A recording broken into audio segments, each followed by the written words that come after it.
tua casa.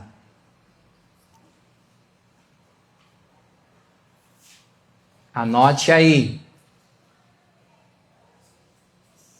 Ô pastor, se o senhor tiver uma diarista, uma faxineira, o senhor já me dá o contato dela que eu estou precisando. Não é literalmente nesse sentido, mas também se estiver precisando, nós temos boas referências. Segunda Reis é depois de Primeira Reis. Já ajuda aí. Capítulo 20, a partir do versículo 1.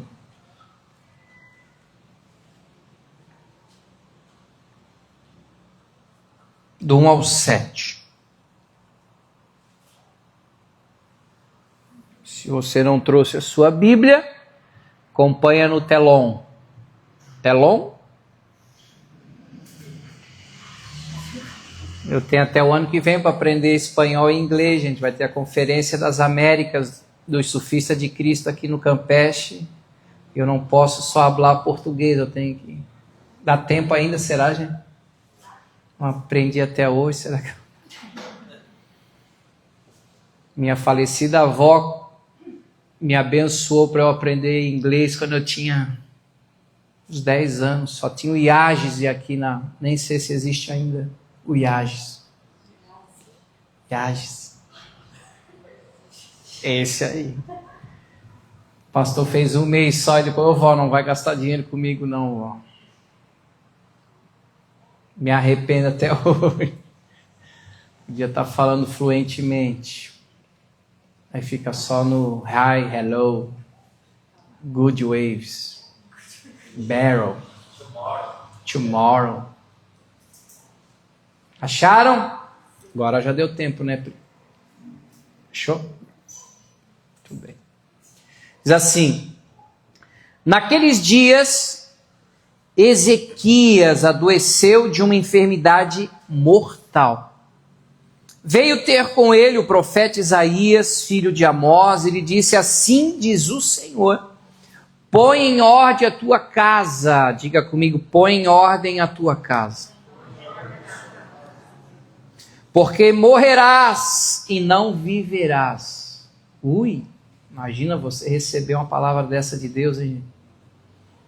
Deve dar um frio na barriga, na espinha. Então virou Ezequias o rosto para a parede e orou ao Senhor, dizendo: lembra-te, Senhor, te peço, de que andei diante de ti com fidelidade, com inteireza de coração, e fiz o que era reto aos seus olhos, e chorou muitíssimo. Antes que Isaías tivesse saído da parte central da cidade, veio a ele a palavra do Senhor, dizendo: volta e dize a Ezequias, príncipe do meu povo, assim diz o Senhor, o Deus de Davi, teu pai, ouvi a tua oração. Diga comigo, ouvi a tua oração. E vi as tuas lágrimas, eis que eu te curarei. Ao terceiro dia subirás à casa do Senhor. Acrescentarei aos teus dias 15 anos, e das mãos do rei da Síria te livrarei, a ti e esta cidade, e defenderei esta cidade por amor de mim e por amor de Davi meu servo.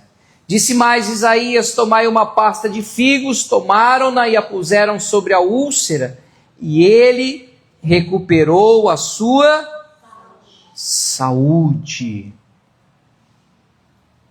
Feche os teus olhos. Pai, em nome de Jesus, fala conosco por meio da tua Sagrada Escritura nessa noite, Pai. Esse livro é o único livro que o homem lê e que o autor se faz presente. Que o Espírito da vida e da ressurreição de Cristo ministre o nosso coração, alimente o nosso espírito e confronte a nossa vida, para que aquilo que está em desordem na nossa casa, o Senhor possa arrumar, consertar, ajustar, alinhar, para que nós possamos viver na plenitude a bênção da família, a bênção do lar. Como falamos no domingo, que na nossa casa, assim como na casa do povo hebreu na terra do Egito, havia luz. Que a tua luz brilhe sobre a nossa casa. E que a marca do sangue do Cordeiro, que a marca do sangue do Filho de Deus esteja sobre a nossa casa, o nosso lar, a nos proteger e nos guardar e livrar de todo o mal. Essa é a nossa oração e a nossa gratidão nessa noite por aquilo que o Senhor está fazendo nos casamentos e nos relacionamentos familiares nesse mês de novembro. Um tempo do favor, um tempo de cura, um tempo de reconciliação, um tempo de perdão, um tempo de restauração e restituição, para a glória do teu santo nome, Pai, em nome de Jesus. Amém, Senhor. Amém, queridos. Glória a Deus. Nós vemos na Bíblia, principalmente no Antigo Testamento, muitos homens e mulheres de fé que tiveram experiências maravilhosas e foram tremendamente usados por Deus em batalhas, em guerras, em circunstâncias adversas. Mas, nesse mês, Deus está nos chamando para puxar nossa orelha num sentido positivo, para que a gente desperte e acorde para a realidade de dentro da nossa família. Às vezes eu vejo pessoas querendo abraçar outros povos, eu não vejo nada de errado nisso, né? Eu tenho chamado para missões, e aí ele se dispõe para ir lá para o outro lado do mundo, lá numa terra longínqua, numa terra onde as pessoas realmente estão entre a vida e a morte, mas ele não está disposto a viver o reino de Deus dentro da própria casa dele. E Paulo, ele é tão coerente quando ele diz assim, aquele que quiser cuidar da igreja, em primeiro lugar ele precisa se preocupar e cuidar com a sua própria casa, com a sua própria família. Então, Deus, há 3 anos atrás, ele nos agraciou com essa comunidade, que se chama Ohana. Ohana, na linguagem havaiana, significa família. E nós nos preocupamos e zelamos com as famílias. Amém? E eu posso falar para você que teve uma época na minha vida ministerial que eu servia muito a obra de Deus e não o Deus da obra. Quantos aniversários de familiares meus, de avós meus, dos meus pais, meus irmãos, que eu não fui, porque ou eu estava numa escala no culto, ou tinha alguma coisa para ser feita na igreja, e eu dizia, não vou poder ir porque hoje tem culto. Mas se fosse hoje, eu deixaria de vir no culto para ir lá no aniversário dos meus pais, dos meus avós não mais, porque já descansaram, já partiram para a eternidade.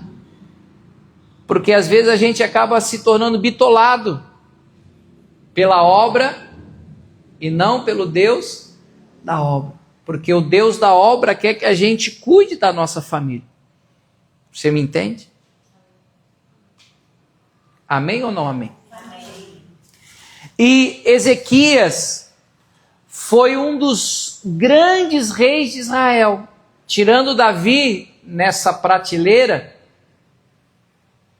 Ezequias deve entrar aqui nesse escalão.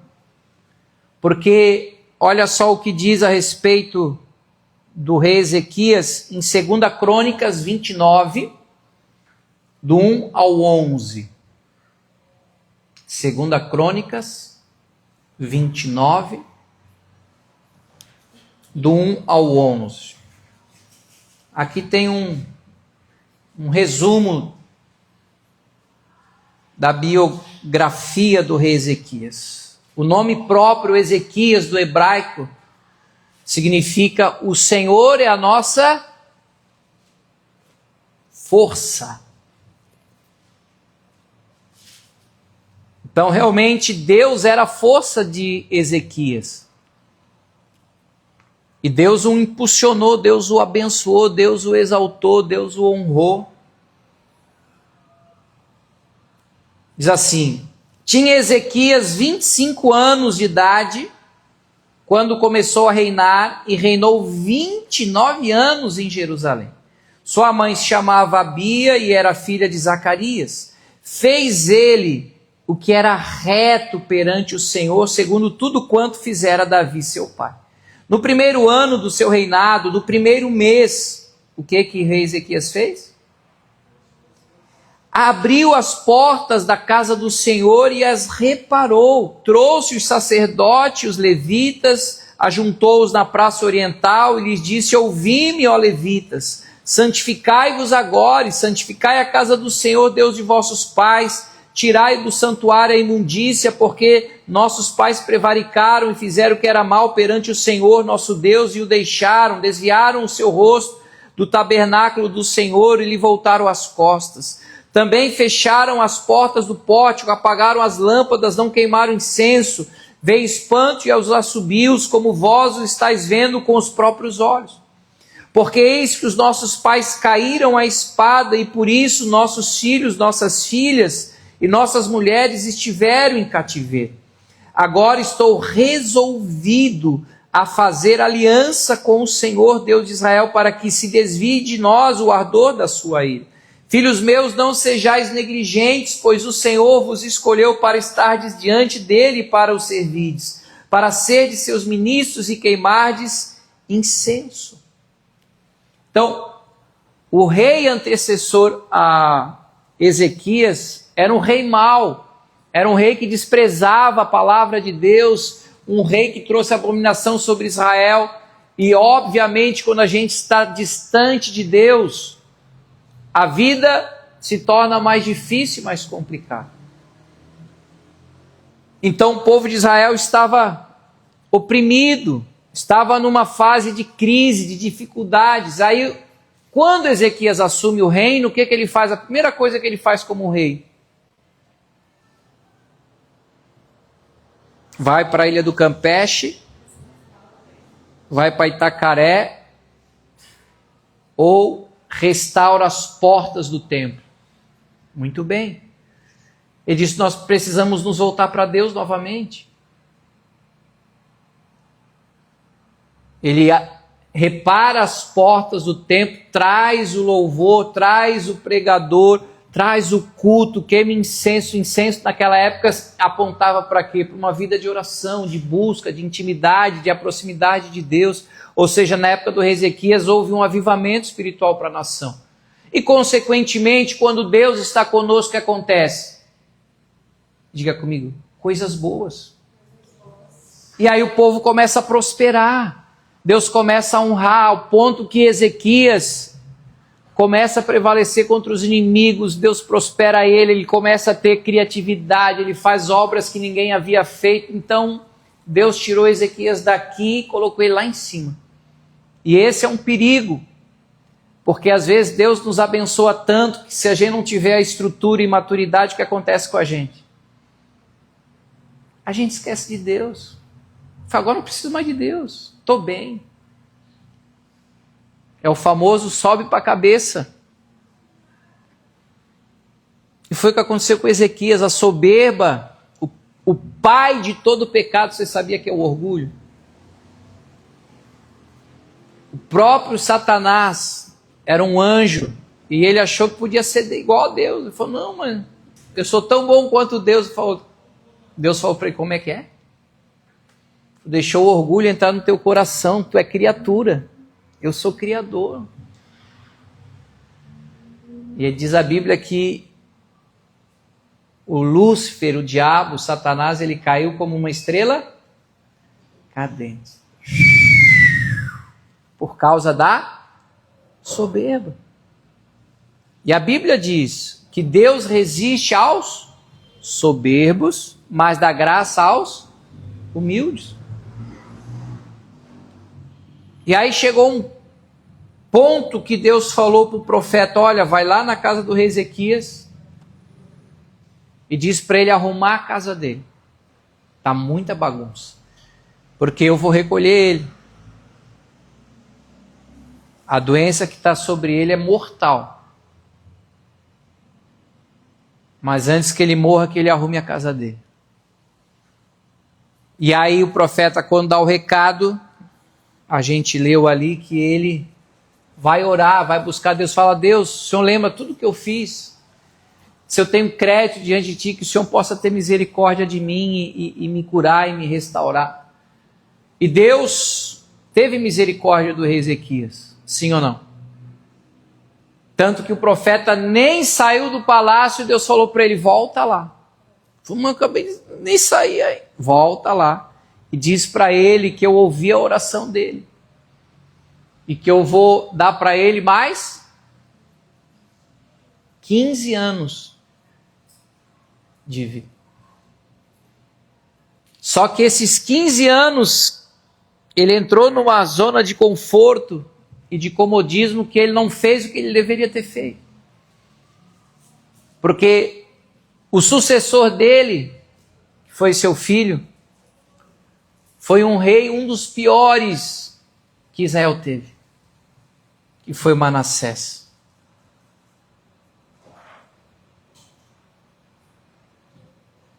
Jeremias 15, 4.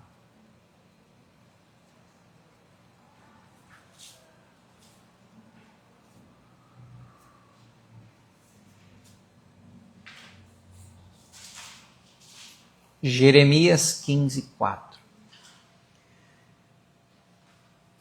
Diz assim: entregá-los-ei para que seja um espetáculo horrendo para todos os reinos da terra, por causa de Manassés, filho de Ezequias, rei de Judá, por tudo quanto fez em Jerusalém.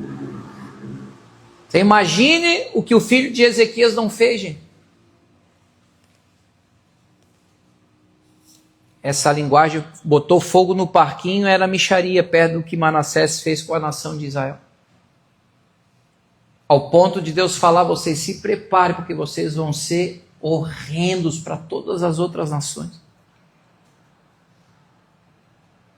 Pelo posicionamento de desprezo e indiferença do rei Manassés.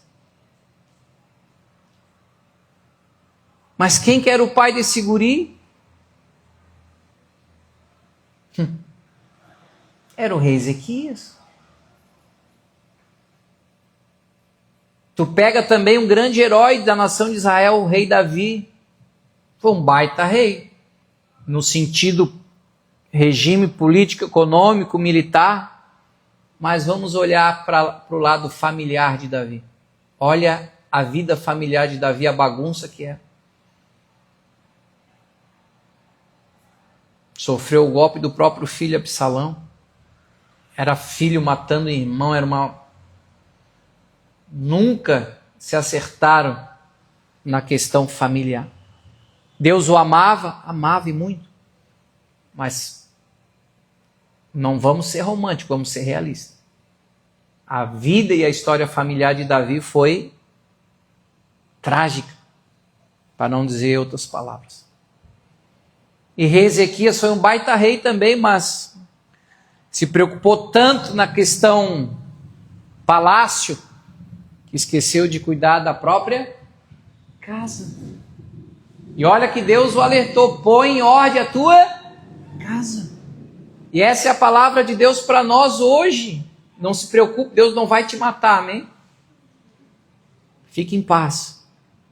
Mas a palavra de Deus para nós é: cuida da tua casa, coloca ela em ordem, organiza a tua família, dá mais atenção para ela, dá mais tempo para ela. Teu bem maior não é a conta do banco, não é a tua criptomoeda, não é o imóvel que tu está comprando aqui à beira da praia, é a tua família. Que nenhum homem e mulher de sucesso profissional, empresarial, financeiro se compara à falência E há uma família, um lar destruído. A mídia não pode falar, mas por que tanta gente lá se atira dos prédios de Balneário Camboriú? Um dos metros quadrados mais caros do Brasil. Não é o pessoal da favela que se atira dos prédios. É o pessoal que tem dinheiro. Mas às vezes não tem família.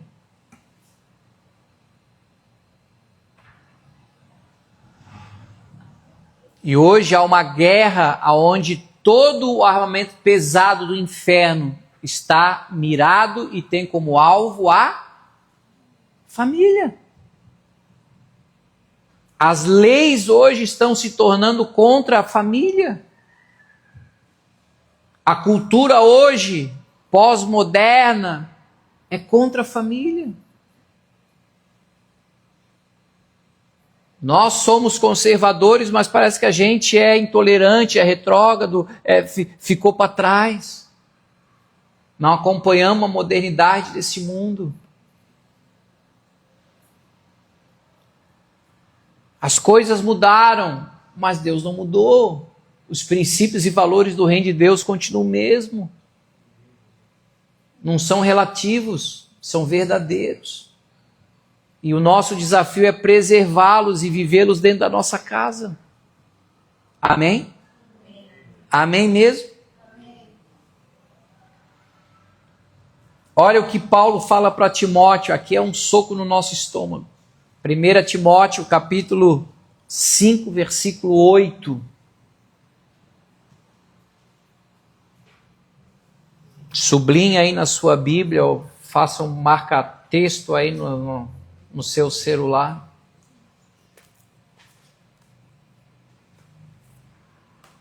Olha o que Paulo fala para Timóteo. Capítulo 5, versículo 8.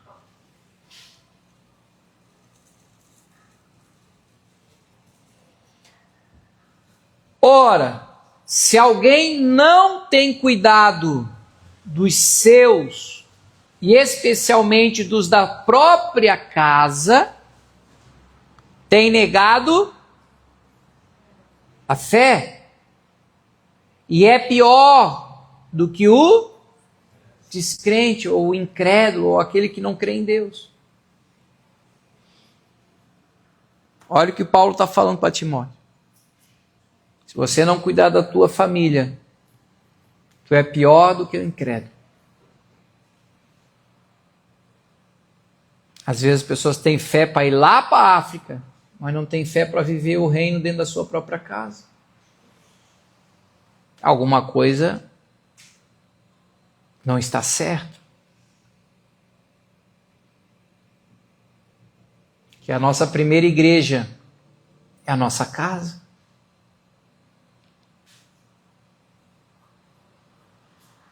Amém?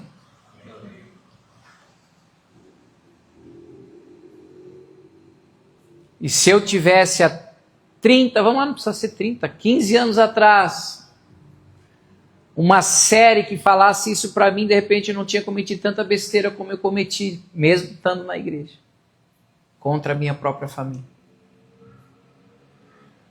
Que bom que você está aqui nessa noite podendo ouvir essa mensagem, para poder voltar para a tua casa e dizer: Senhor, eu não quero só 15 anos, eu quero o resto da minha vida, mas eu quero cuidar da minha casa, eu quero cuidar do meu marido, eu quero cuidar dos meus filhos, eu quero cuidar da minha esposa, porque a minha família é o meu bem maior. E se a minha família é o meu maior tesouro, eu vou desprezar, eu vou dar para os outros. E como a gente costuma dizer, né? A base da sociedade não é a família? Sim ou não?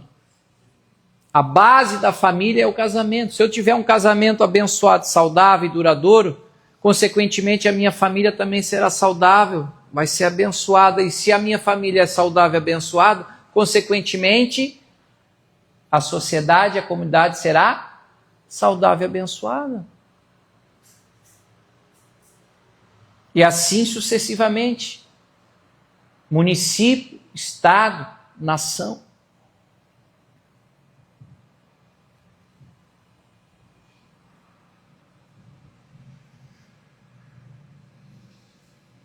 Então, o fundamento de tudo está na família, gente. Por isso o alvo hoje é a família. Desconstruindo e destruindo famílias, não tem sociedade. Tudo vira caos. Então olha a nossa responsabilidade, como fala Provérbios, ensina, instrui os teus filhos quando pequenos no caminho que eles devem andar. Porque quando eles crescer, eles jamais vão se afastar deles. Amém? Então, a responsabilidade não é das professoras da salinha, não é da professora da escola, não é do pastor, é dos pais. Quando Deus deu os seus mandamentos e as suas leis, ele falou, o pai vai ensinar para o filho, que vai ensinar para o seu filho, e assim sucessivamente cada geração.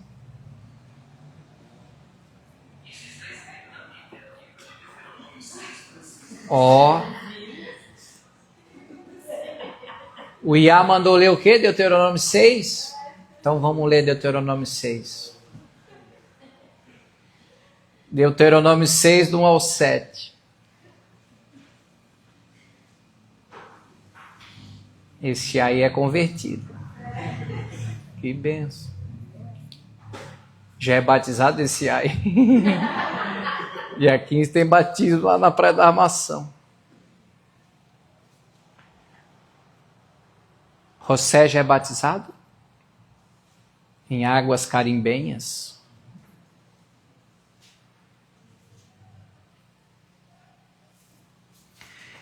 Estes, pois, são os mandamentos, os estatutos e os juízos que mandou o Senhor teu Deus que te ensinasse, para que os cumprisses na terra o que passas para possuir, para que temas ao Senhor teu Deus e guardares todos os seus estatutos e mandamentos que eu te ordeno, tu, quem mais? Teu filho, quem mais? O filho do teu filho, todos os dias da tua vida, e que teus dias sejam prolongados. Ouve, pois, ó Israel, e atenta em os cumprires, para que bem te suceda, e muito te multipliques na terra que mana leite e mel, como te disse o Senhor, Deus de teus pais. Ouve, Israel, o Senhor nosso Deus é o único Senhor. Amarás, pois, o Senhor teu Deus de todo o teu coração, de toda a tua alma, de toda a tua força. Essas palavras que hoje te ordeno estarão no teu coração. Tu as inculcarás a teus filhos, e delas falarás assentado aonde? Em tua casa. E andando pelo caminho, e ao deitar-te e ao levantar-te.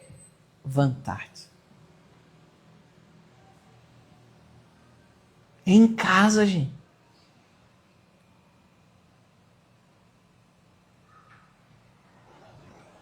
Eu pareço até chato, mas não leve celular para a mesa. Lugar de mesa é lugar sagrado, é refeição, é olho no olho, é conversa, é tempo de qualidade. Não é lugar de celular na mão, na mesa. Posso ouvir um amém? Amém. Há tempo para todas as coisas. E esse trequinho aí não pode te dominar.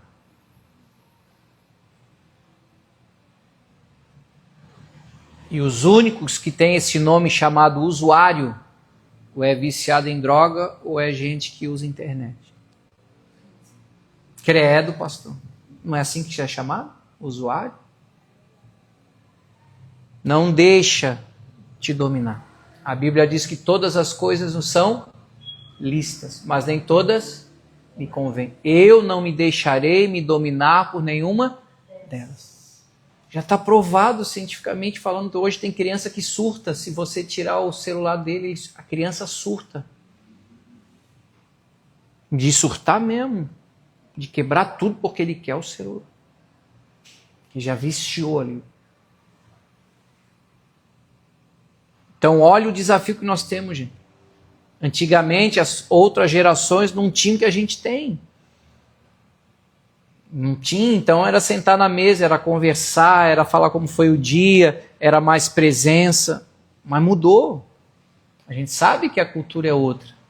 Mas então o nosso desafio é conseguir manter os valores. Amém?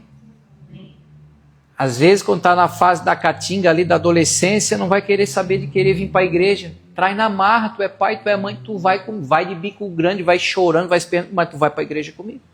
Depois que fizer 18, 19, 20, aí já vai estar adulto, sabe o que é. Mas enquanto estiver contigo na tua casa, quantas vezes eu trouxe os meus renando, e olha que era filho de pastor. Tu vai na marra. Pode chiar, bota a roupinha e vamos. Porque nós somos os pais. Não é como eles querem. É de pai para filho. Amém? Nunca vi o poste mijar no cachorro.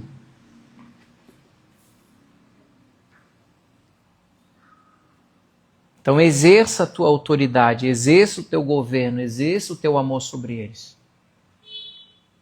Que Ezequias, quando pediu misericórdia, Deus deu para ele, concedeu 15 anos. Mas o que ele fez nos 15 anos, meu Deus? Que não arrumou a casa.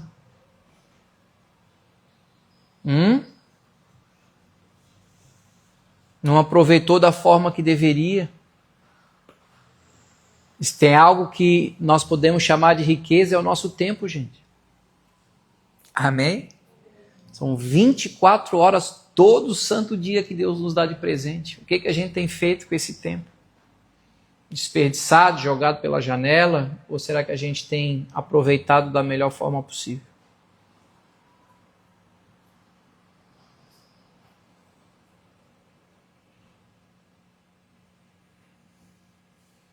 Sumiu glória.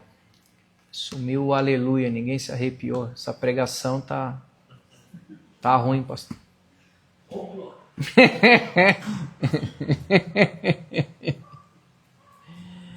É para nos confrontar mesmo, gente. É para ter mudança. Deus falou mês passado conosco sobre mentalidade do reino, não foi? A gente precisa mudar a mentalidade. É mudar de vida. Senão vai entrar ano, vai sair ano. E aí? Não vai ter transformação? Eu creio que o reino de Deus, ele é real, gente. E que o Cristo que a gente prega e vive não está mais no madeiro, ele ressuscitou. Então a vida que ele nos deu é uma vida nova. Agora, como é que eu vou continuar com uma vida nova tendo a mente velha? Tendo os velhos hábitos? Não tem como. Deus aceita a gente como a gente é, sim, mas ele quer mudar. E essa transformação é para muito melhor. Não é para pior, é para melhor. Diga para o teu irmão, é para melhor. It's better. É para. Amém? Uma melhor Silvana. Uma melhor Andressa. Um melhor Clégio. Vai ficar assim bonito com aquele cabelo grisalho.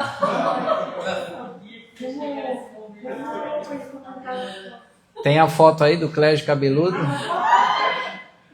Não tem, né? Rapaz, o Iá botou um cabelo nele grisalho, tipo do pastor. O meu não, que o meu já não tá mais grisalho, o meu já tá branco, mas o dele ficou bonitão, achei, olha. Galã.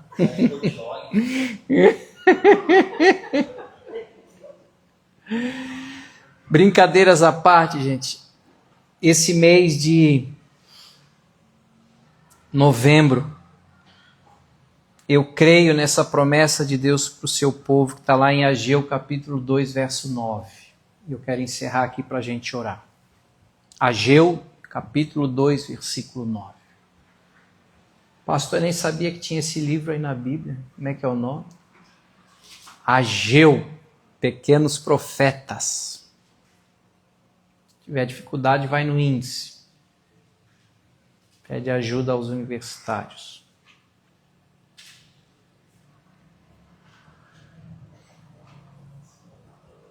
Deus trouxe uma promessa para o povo de Israel e eu creio que é profético para nós também. Diz assim: a glória desta última casa será maior do que o da primeira, diz o Senhor dos Exércitos, e neste lugar darei a paz, diz o Senhor dos Exércitos. Então o templo havia sido arruinado, derrubado, mas Deus usa o profeta para dizer: eu vou trazer restituição, restauração, e eu vou colocar a minha glória nessa segunda casa. Não no sentido só de ouro, de metro quadrado. Não, ele estava falando da presença dele. Amém? E a gente já aprendeu aqui que a glória de Deus, na verdade, é a manifestação da bondade dele sobre as nossas vidas. Porque tudo que diz respeito das histórias do povo de Israel do Antigo Testamento, nós temos que passar o filtro da cruz. Porque hoje nós vivemos a nova aliança no sangue de Jesus. Ele disse: isso aqui é o símbolo da nova aliança. A antiga aliança caducou, agora nós estamos na nova aliança. Você precisa entender isso. Senão tu vai querer viver as leis de Moisés do Antigo Testamento. E a gente está vivendo o tempo e a dispensação da graça. Entenda isso. Diga para o teu irmão: o tempo é outro. Mas os princípios e valores do reino continuam. E Deus quer que a gente viva essa graça dentro do nosso casamento. Essa graça no relacionamento com os nossos pais. Essa graça no relacionamento com os nossos filhos. Minha família... até o final de novembro vai estar top. Porque se entrar na tua mente, no teu espírito, para mim já está valendo. Porque o teu maior tesouro é a tua família. Pastor, mas a minha família está igual a de Davi, a minha família está igual a Ezequias. Se eu contar, tu vai chorar. Família, gente, só muda o nome e endereço. Não existe família perfeita. Agora existem famílias abençoadas. Existem famílias que chamaram o céu para a terra e dizer: Senhor, o Senhor precisa habitar aqui, o Senhor precisa fazer. A glória da segunda casa vai ser maior. Não porque eu sou bom o suficiente. A gente não é não, gente. Mas Deus é. E Ele é o maior interessado que a gente convide Ele para a nossa casa. E eu quero que você convide Ele hoje. E Senhor, eu estou voltando para casa, mas o Senhor precisa ir comigo. Porque teve um fato na família de Jesus. O pessoal do louvor já pode vir. Quando Jesus tinha 12 anos, quem lembra quando eles subiram para Páscoa? E aí eles voltaram na caravana e foram se dar conta que Jesus não estava no meio deles depois de um dia. Falou: cadê Jesus? E procura Jesus na carruagem do Abraão, procura Jesus na carruagem de... não acharam. Voltaram para Jerusalém, encontraram ele lá depois de quase 3 dias. Imagina Maria e José, né? Apavorados. Oh, meu filho, por que tu não avisou? Onde é que tu estava? E o menino ainda, né? Adolescente, 12 anos. A resposta dele para eles: vocês não sabiam que convinha que eu estivesse na casa do meu pai? Tá, pastor, o que tem a ver com a gente? Muitas vezes a gente faz igual José e Maria.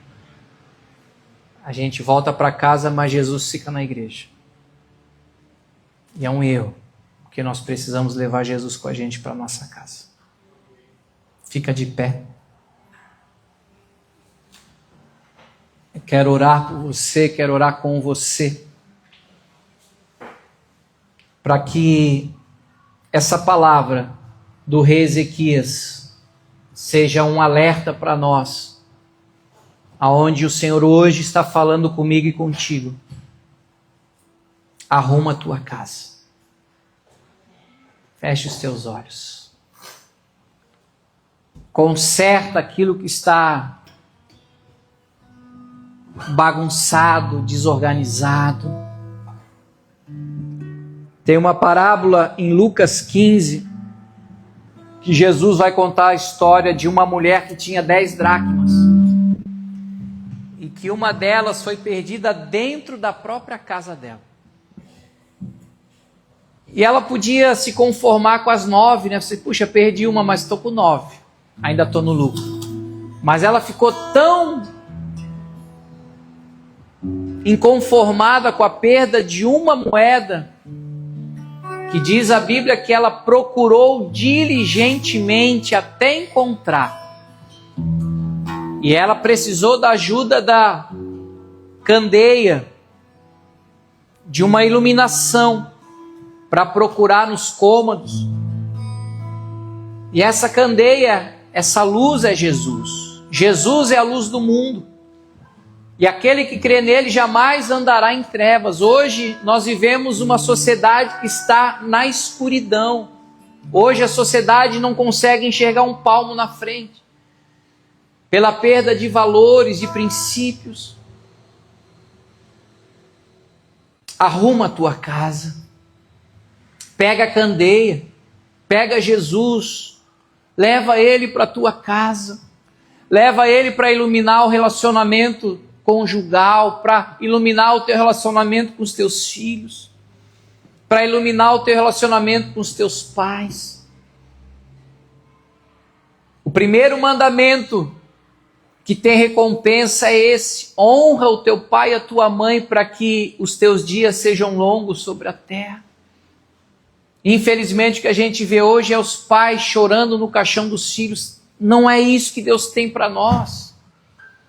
O ciclo natural da vida são os filhos enterrarem seus avós, enterrarem seus pais e assim sucessivamente. Mas hoje, infelizmente, tragicamente, os pais estão chorando no caixão dos filhos. Que Deus nos livre disso.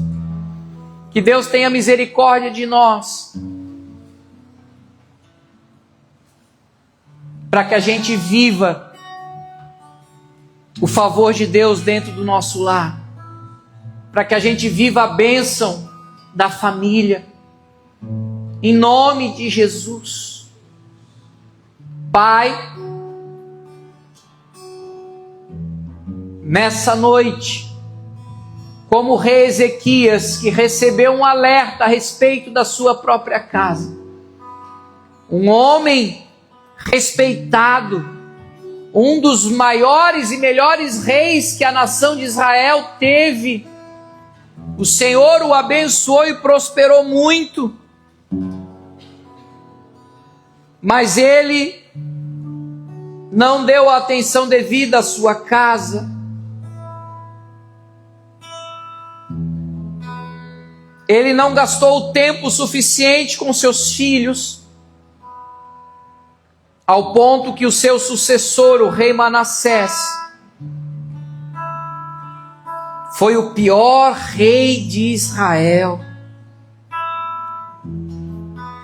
ao ponto de Deus o abominar e o desprezar.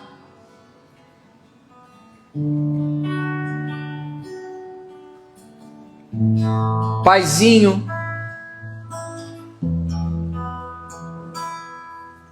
o Salmo vai dizer, Senhor, que os nossos filhos são herança bendita, herança abençoada.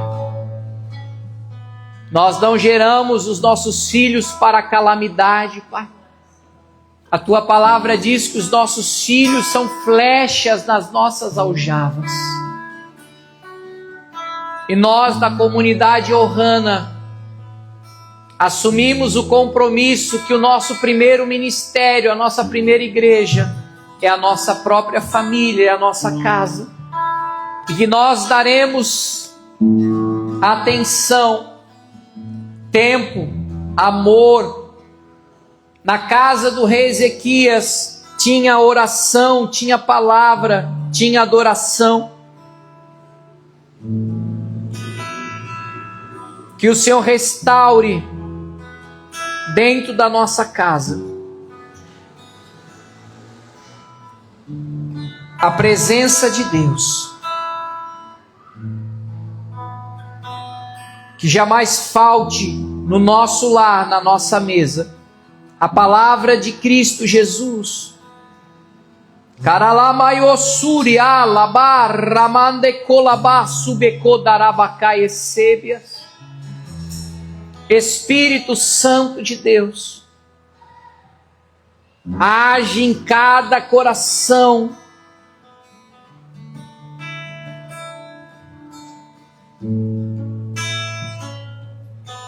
Fortalece o nosso espírito nessa palavra. A nossa oração é para que haja ordem, conserto, alinhamento e ajuste com o reino dos céus dentro da nossa própria casa, Pai.